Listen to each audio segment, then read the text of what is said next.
This week on the Brody File, chaos in Egypt. What's the end game and how much is at stake for America? This is how our naval forces get in and out of the Persian Gulf. This is how the world's oil gets to global markets. Plus, is privacy dead? Can people do anything these days without being monitored?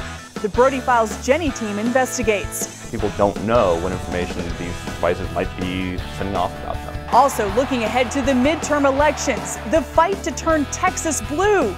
Really? Really? How Hispanic voters could play a major role. It's now a matter of participating more than ever. And bless their hearts.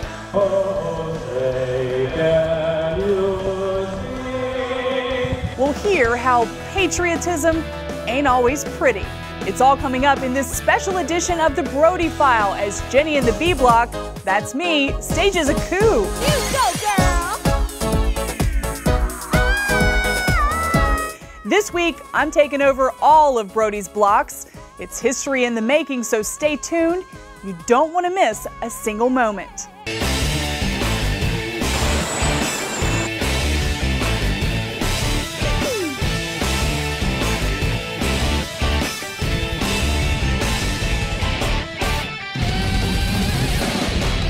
Welcome to the special edition of the Brody File. I'm Jennifer Wishon in for David Brody.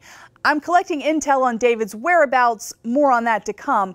But first, the story that's captivated the world for a number of reasons: the deadly violence, political upheaval, and uncertain future facing Egypt. There's a lot at stake for the people of Egypt, the Middle East, and the U.S. To help us break it down, I'd like to welcome Steve Bucci to the Brody File. He's a former Army Special Forces officer, Pentagon official, and the Director of Foreign Policy Studies for the Heritage Foundation. Steve, we're seeing some Egyptians who initially supported the military ousting of Mohamed Morsi, now a little upset because they're not being included in the transition. Are we anywhere close to seeing the end game in Egypt? I don't think so. Hopefully we'll get in that direction sooner rather than later, but this is not something that's going to be settled in the next week or two.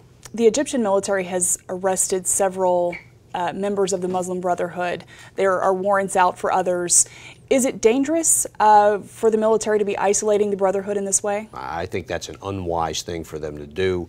Perhaps watch them to make sure they're not doing anything that is counter to good order and discipline in the country, but chasing them all down and trying to police them all up is just probably not the best idea. Well, we saw, as you mentioned, the military overthrow the Mubarak regime. The U.S. applauded that move. Now the Obama administration is being very careful about what to call this. Was it a coup? Was it not a coup?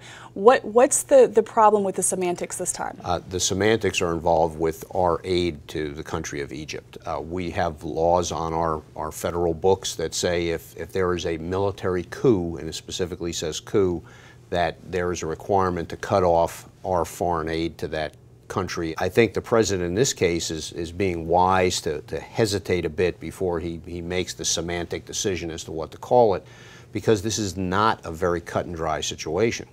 This wasn't a democracy.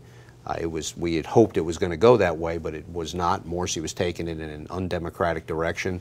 The military again sided with the people and rose up to get rid of him. Cutting off the aid reflexively, as the law frankly requires right now, would take the United States out of the game as far as influencing the outcome in Egypt, and I think that would be a terrible mistake. Congress needs to step up, pass a law that says, well, wait a minute, we're going to do an exception in this case, and not just leave the aid flowing, but keep a much more nuanced, with a lot more strings attached kind of aid package. What is at stake for the U.S. in this conflict? Egypt is one of the largest and most important countries in the Middle East, not just because they control the Suez Canal, but it's a pretty darn important aspect of it, but they're the contiguous neighbor of our biggest ally in the Middle East, which is Israel. Instability in Egypt is just a disaster for Middle Eastern policy, not just for the United States, but for the world. You mentioned Israel, as we can see, very close to Egypt. What is the best case scenario for Israel? The best case for Israel is to have a stable and solid government in Egypt that maintains the peace there and that is willing to continue, at the very least, to abide by the accords that have been signed between those two countries. Democracy is still a relatively new idea post-Arab Spring. Does the U.S. need to do a little PR work to let folks in Egypt and other countries know that just because you have a free election, it doesn't mean you're automatically a democracy that the U.S. can totally support? And we do need to work a little harder to get that point across. Just because you have an election doesn't mean you can do anything you darn well please, which was kind of the way Mr. Morsi was looking at it. And that's just not the case. We can't give blanket support to a government just because they got elected. So I like to remind people Adolf Hitler got elected too. And I think we would have been thrilled if General Rommel had actually, that bomb under the table had worked for him. You know, I'm not comparing Mr. Morsi with Hitler, but he was moving in an undemocratic direction, and we need to understand that it's not just black and white. Steve, thank you so much. It's my pleasure to be here. Thanks. Here at home, the Obama administration is dealing with a different issue, Obamacare. Some people won't get it as soon as they thought. The administration has announced employers with more than 50 workers now have another year to offer health insurance or pay a fine. It's a move that adds to the appearance that the incredibly complex law is in disarray. Then there are the legal challenges which continue. A circuit court says the Christian family who owns Hobby Lobby can sue the federal government over the birth control mandate that requires them to provide contraceptives like the morning after pill, which violates their conscience. If the craft store loses its case, it will face fines of more than $1 million per day until it complies. I recently talked to the company's CEO who says he never imagined he'd have to sue the federal government to run his business the way he sees fit. Would never have thought that we would be in this situation. We love this country and the freedoms it stands for, and would never have imagined that we'd be in a position where that we would be required to do something that would violate our conscience. The Green family has been hailed by some groups for their courage, but Green says they're just adhering to the biblical principles they use to run their business. So, not that we were looking for it, but it's one of those where that we just feel like God, whatever He intends to do with it, we want to be and honor Him in all that we do. No matter what happens, this case is likely to go all the way to the Supreme Court. Now, here's a question. Can the government really track our every move? The answer is pretty much, and we're sending clues about ourselves without even knowing it.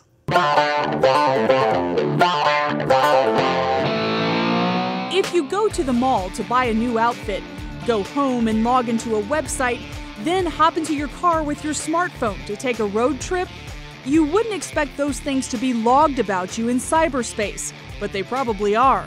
It's hard for you to know all the places where the information is being generated about you. Data brokers are constantly collecting information about you, and it comes from sources you may not expect. Even this mobile gaming device tracks its GPS location when it's offline. Other gaming systems literally watch you, detecting where you are in a room and monitoring what TV shows you're watching. Companies are collecting specific information about what you buy to less specific yet sought-after metadata. That's basically data about data, or put another way, information about you, like how many phone calls you make, how long you talk, and even the subject of your emails. It allows the government and any other readers to categorize you, determine with whom you associate, and how you think. Justin Brookman is a consumer privacy advocate at the Center for Democracy and Technology. My concern is if you go to the store, with your credit card, buy a loaf of bread or buy a donut, right? Does that information get collected about me and sold to, told to my doctor? Does it get sold to my insurance company? That's the sort of thing we don't have control over right now, and I think we do. I think people should agitate for better controls, for better laws about this. And surveillance isn't going away. It could easily become even more pervasive in the future because technology is only getting, well, smarter. Right now, if you take a picture of someone walking down the sidewalk, chances are you won't be able to identify them using facial recognition software. But that technology is coming, and that has some people wondering if privacy is dead, or at least on life support. And don't forget the growing capability of drones. unmanned, tiny eyes in the sky that could follow you without you knowing it, even if you aren't using a cell phone or any other electronic device that can track you. The number of drones is growing all the time. And with the growing capability to track people electronically virtually all the time, there's a move for Congress to pass a new privacy law.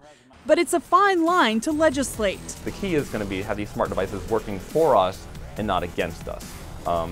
And right now, I don't have the confidence that that's going to be the case because people don't know what information these devices might be sending off about them. And speaking of privacy, I'm deploying the Brody File Eye in the Sky drone to see if we can track down David. I mean, after all, he needs to be notified of my coup. Stand by. The Eye in the Sky is getting video of David's desk. It appears he's not in the bureau. Good work, Eye in the Sky. Keep up your search.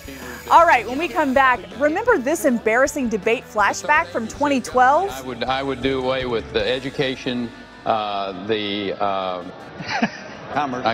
commerce, and let's see, I can't. The third, sorry.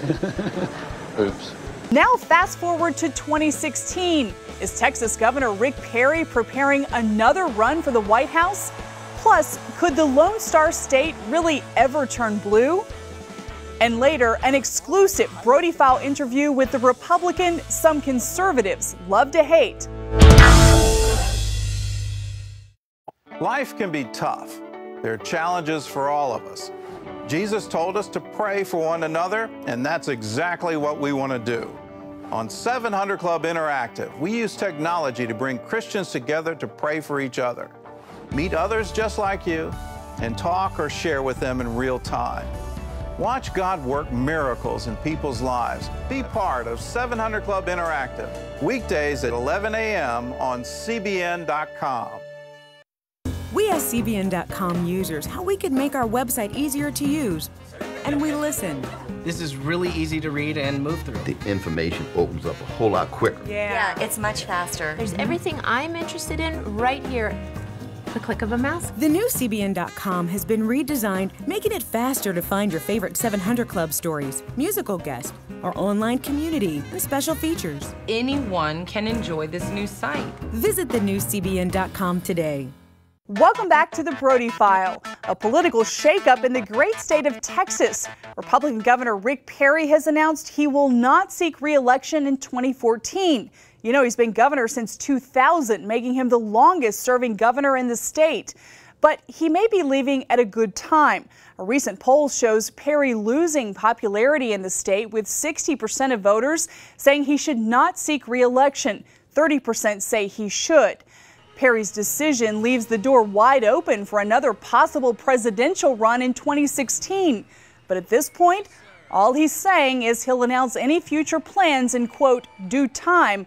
Stay tuned to the Brody File for that one. So who will replace him as governor? One possible Republican frontrunner is the state's Attorney General, Greg Abbott. On the Democratic side, a possible contender is State Senator Wendy Davis. Meanwhile, Texas Democrats are launching an initiative to turn Texas blue. Their goal is to reach more Hispanic voters before the midterm elections next year. Democrats seem to differ on the best way to win Latino voters. Some suggest one way is tackling the hot topic of abortion. That's because Governor Perry recently called a special session for his legislature to consider an anti-abortion bill. Democrats say because of that, the abortion issue has now been forced upon them. But the problem here is that Hispanics are traditionally known for being pro-life. A poll during the last presidential election showed 62% of Texas Hispanics are pro-life, 32% are pro-choice. Other Democratic strategists say a better approach is to avoid focusing on the abortion issue altogether, or any one particular issue for that matter. Instead, they suggest taking a broader approach to winning over Hispanic voters. No doubt, Hispanics are a growing minority, not just in Texas, but across the country. At this year's National Hispanic Prayer Breakfast, evangelical leaders spoke out about the need for Americans to embrace the growing Hispanic community. Hispanics are becoming a huge force to be reckoned with in the United States because, you know, it's a growing minority. We were just listening to Luis Lugo from the Pew Research Center, and his research shows that by the year 2040, there's going to be more Hispanics in our school system than Anglos, for example. So this is something that the United States is going to have to start getting their mind around. Hispanics are here to stay. It's a growing force. Well, we are the future of the country, and a lot of people don't like to hear that, but the reality is that we're going to be about 35–40% of the country as we move forward. So it's important that we have full integration into the United States. We are U.S. citizens, and so we just want to do what every other group has done in the history of this country. People come here, they settle in, they learn the language, and they become part of the American fabric. Well, George Bush did get the Latino evangelical vote, and then Barack Obama has gotten it in the last election, and we're looking forward to the future. Each candidate stands on their own. They have to put their platform forward, and the Hispanic church responds to the platform. Whether you're a Hispanic congregation or a non-Hispanic congregation, the realities of the Hispanics in education are so critical. They're in such dire need of attention and collaboration towards a solution that no matter what ethnic composition your congregation is, you better get involved in education. When we come back, the Brody File goes one-on-one with MSNBC's most popular Republican. Stay tuned. I was always on the cusp of exploding. So I figured out if I get rid of the wife and the kids, then I can just send them money. Went to the junk drawer, I got the Bible out, put the tape in, and I believe that moment, Christ made sense. There is no earthly reason why we're still married. It is a divine intervention, and I thank God, and showing me what love, grace, and forgiveness looks like. Finding video on CBN.com just got easier. We've taken all our video, the 700 Club, news, testimonies, teachings, plus our 24/7 channels, and put them in one convenient location, CBN TV. Watch what you want, when you want. It's all simple to find, and now easier than ever to email a story to a friend. CBN TV on CBN.com. Welcome back to the Brody File. We're in the C block. That's C for Jenny's Coup. You know, MSNBC TV host Joe Scarborough insists he's a diehard conservative, but some say he suffers from liberal media disease.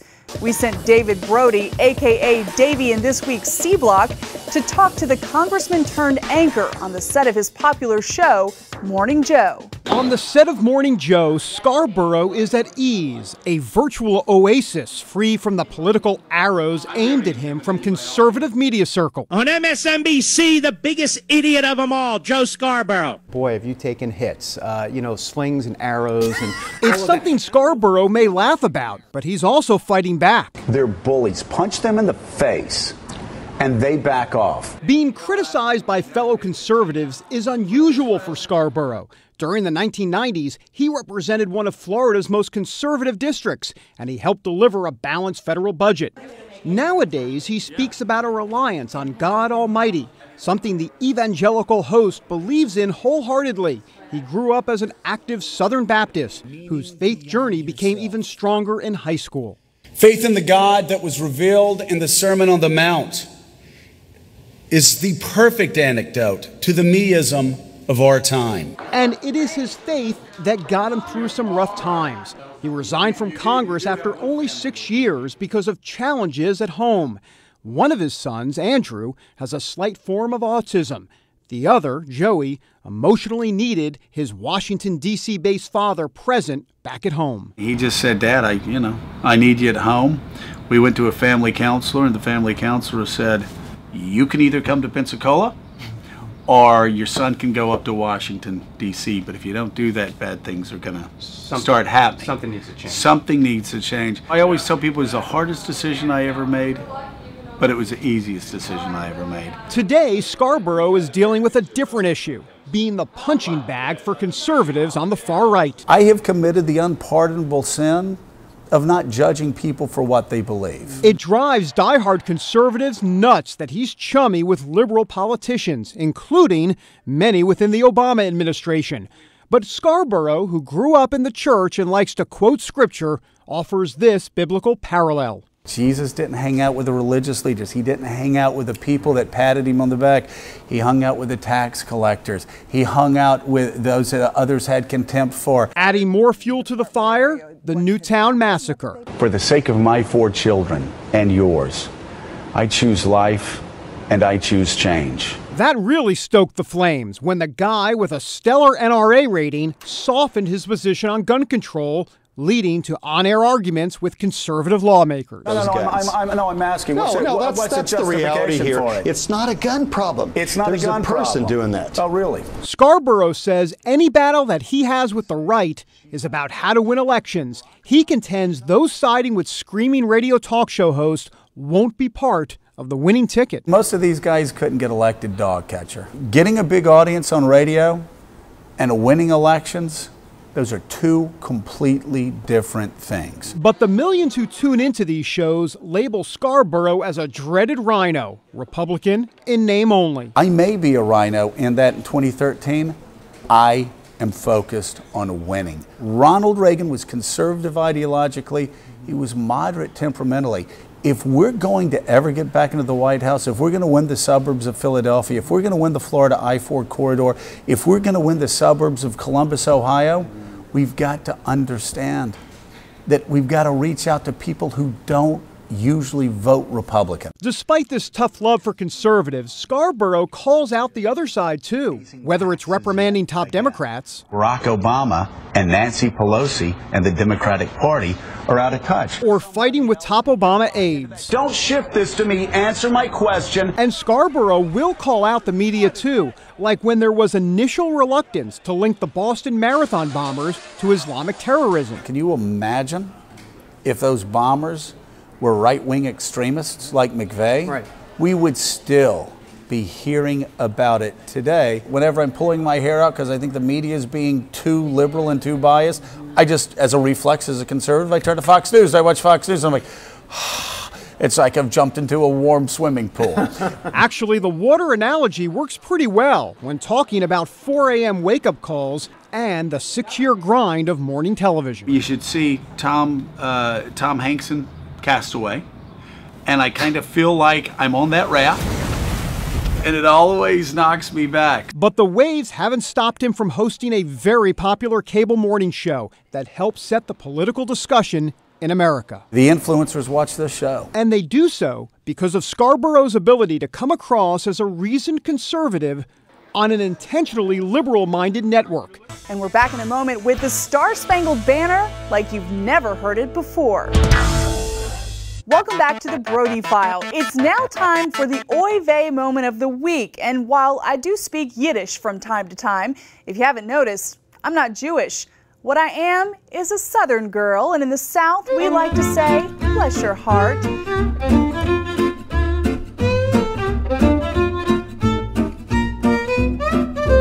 Here we go. It's game night for the Brooklyn Cyclones, a minor league affiliate of the New York Mets. And here to kick things off, these guys, a Hasidic a cappella singing group.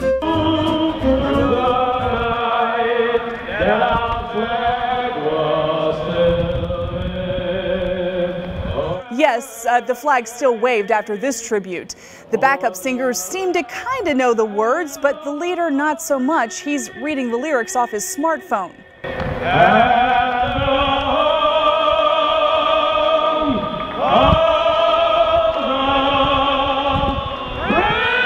Bless their patriotic hearts.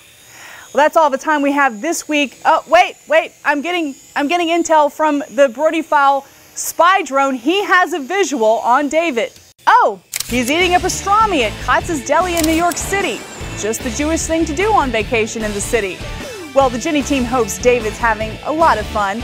He'll be back next time. Until then, I'm Jennifer Wishon. God bless.